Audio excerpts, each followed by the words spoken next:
Aceh menjadi pusat perdagangan karena daerahnya luas dan memiliki hasil penting. Sehingga dalam rangka mewujudkan Pax Neerlandica, Belanda sangat berambisi untuk menguasai Aceh. Pada awalnya, pemerintah Belanda melakukan perjanjian yang dinamakan Traktat London pada tanggal 17 Maret 1826.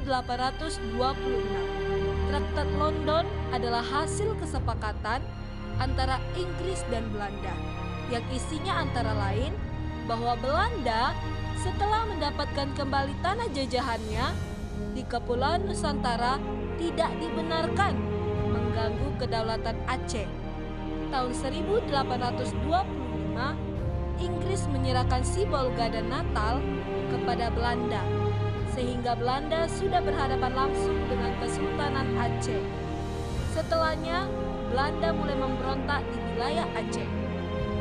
Pada tanggal 1 Februari 1858, Belanda menyodorkan perjanjian yang dikenal dengan nama Traktat Siak. Isinya antara lain adalah Siak mengakui kedaulatan Hindia Belanda di Sumatera Timur. Ini artinya daerah-daerah yang berada di bawah pengaruh Siak seperti Delhi, Asahan, Kampar, dan Indragiri berada di bawah dominasi Hindia Belanda.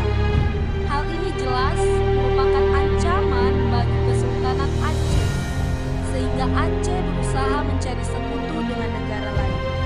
Pada tahun 1873, Aceh mengirim utusan, yakni Habib Abdurrahman, pergi ke Turki untuk meminta bantuan senjata.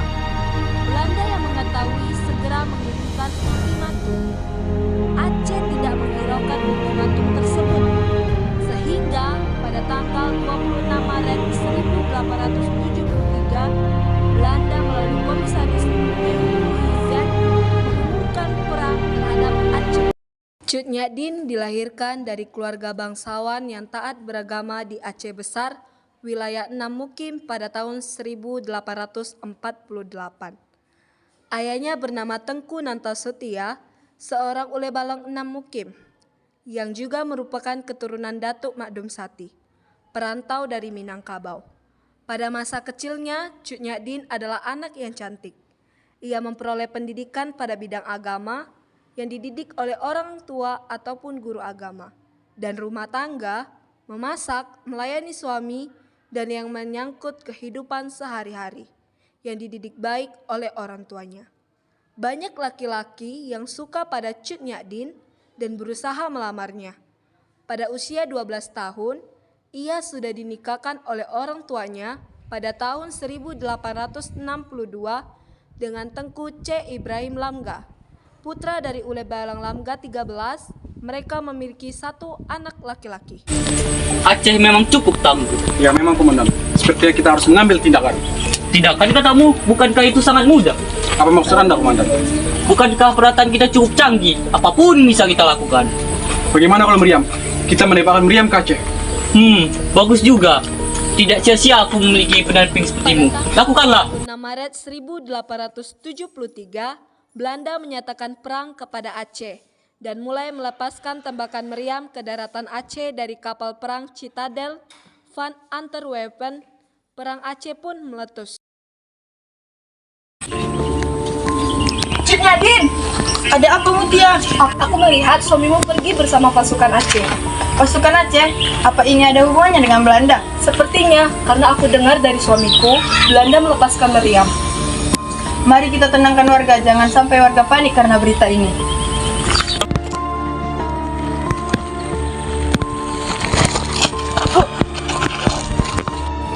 Hahaha, ternyata sangat mudah melawan Belanda.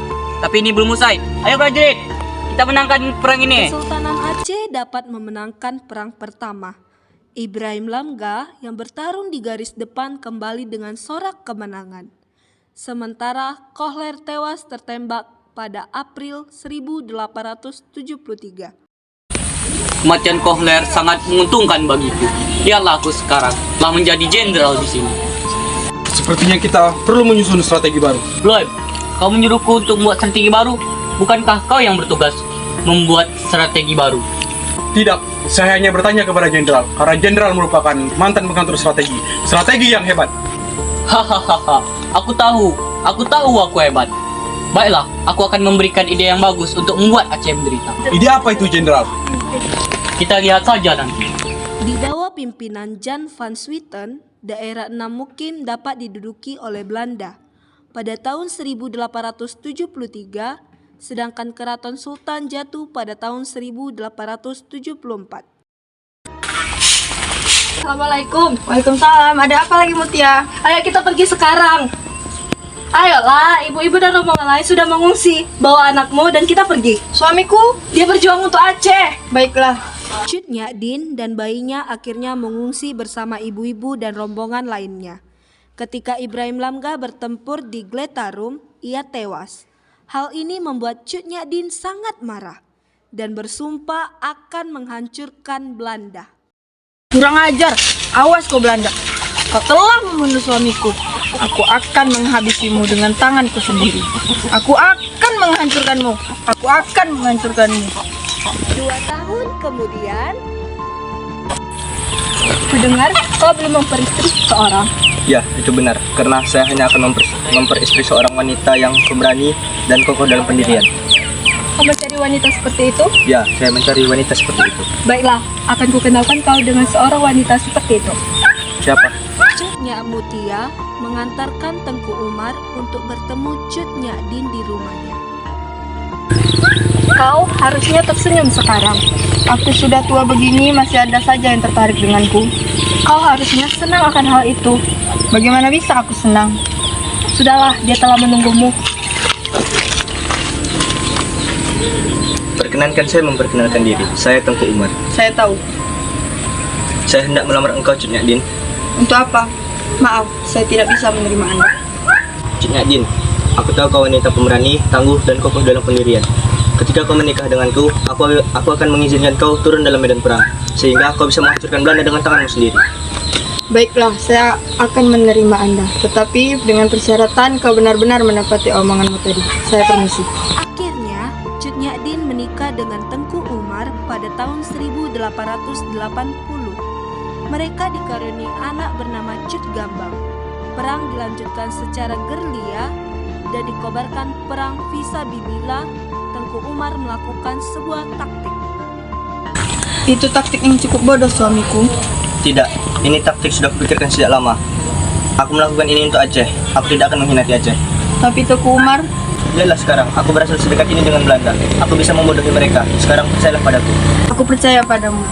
Sekarang lakukanlah apa yang ingin kau lakukan. Keesokannya, Tengku Umar dan pasukannya yang berjumlah 250 orang pergi ke Kuta Rajadan menyerahkan diri kepada Belanda. Sampai di sana, Tuku Umar, suatu kehormatan untukku kau ada di sini. Aku datang bersama 250 pasukanku. Apa maksudmu? Apa yang ingin kau lakukan? Tenang prajurit, aku datang ke sini untuk menyerahkan diriku dan pasukanku. Baiklah, akan kuterima dirimu dan pasukanmu. Bloem, suruh mereka untuk ke Allah dan setelah itu kau ikut denganku. Pergilah duluan, Tengku Umar. Kami akan menunggumu. Baik. Hahaha. Musuh sangat mudah. Kukira akan sulit untuk mengalahkannya. Benar, jenderal. Kita harus membakar amarah rakyat Aceh. Apa maksudmu? Kita harus membuat Tengku Umar terhormat di sini, sehingga itu akan membakar amarah rakyat Aceh. Baiklah. Berikan aku idemu. Angkatlah Tengku Umar menjadi komandan pasukan unit Belanda dengan kekuasaan penuh. Kuasaan penuh. Benar, jenderal. Baiklah. Ide yang sangat bagus. Belanda sangat senang karena musuh yang berbahaya mau membantu mereka. Sehingga mereka memberikan Tengku Umar gelar Tengku Umar Johan, pahlawan, dan menjadikannya komandan unit pasukan Belanda dengan penuh kekuasaan di pengungsian. suamimu hebat. Sekarang dia memimpin pasukan kita. Aku harap Belanda akan hancur. Iya. Apakah kau sudah tahu apa yang dilakukan suamimu kepada Belanda? Aku tidak tahu. Hanya ini. Bagaimana kau, Cut Nyadin? Harusnya suamimu memberitahumu, tapi dia tidak. Pasti dia memberitahumu. Kenapa kau terdiam? Selamat siang Tengku Umar. Selamat siang Cik Metia, bolehkah aku meminjam Cik Nadine sebentar? Mengapa kau ngomong seperti itu? Tentu saja boleh. Silakan bicara, aku pergi dulu. Apa kamu memberitahunya? Tidak, aku harap dia tidak tahu. Bagaimanapun dia akan tahu, karena dia ada seorang petinggi. Semua informasi pasti akan tahu. Aku tidak ingin dia tahu. Sudahlah, kita melakukan ini untuk Aceh. Baiklah. Tengku Umar masih terus berhubungan dengan Belanda. Umar lalu mencoba untuk mempelajari taktik Belanda, sementara pelan-pelan mengganti sebanyak mungkin orang Belanda di unit yang dia kuasai. Karena merahasiakan rencana itu, Tengku Umar dan Cut Nyadin dituduh sebagai pengkhianat oleh orang Aceh. Pengkhianat! Sungguh kau dan suamimu adalah pengkhianat. Sopankah suaramu begitu? Aku lebih tua darimu. Untuk apa aku bersikap sopan? Kau adalah seorang pengkhianat. Berikan aku kesempatan bertanya. Di mana rasa hormatmu pada suami pertamamu yang meninggal membela Aceh? Di mana Cut Nyadin? Apakah aku harus menjawabnya? Di mana mulutmu? Di mana sumpah yang kau ucapkan untuk menghancurkan Belanda di tanganmu sendiri? Di mana Cut Nyadin? Apa kau terdiam? Dulu aku mengira kau adalah wanita Aceh yang tangguh dan pemberani. Bahkan sekarang kau sangat rendah. Terlalu rendah untuk dikatakan seperti itu, Cut Nyadin. Pergilah Mutia. Baiklah, aku akan pergi. Cut Nyadin pergi menemui Tengku Umar. Assalamualaikum. Waalaikumsalam. Ada apa Cik Nadine? Sebaiknya kita hentikan rencana itu. Kenapa? Karena aku tak ingin rakyat Aceh mengira kita pengkhianat. Cik Nadine, rakyat Aceh tak lama lagi akan mengetahui maksud kita sebenarnya. Aku sudah mempelajari taktik Belanda dan aku sudah mengumpulkan pasukan Aceh. Kita tinggal menunggu hari itu. Bersabarlah.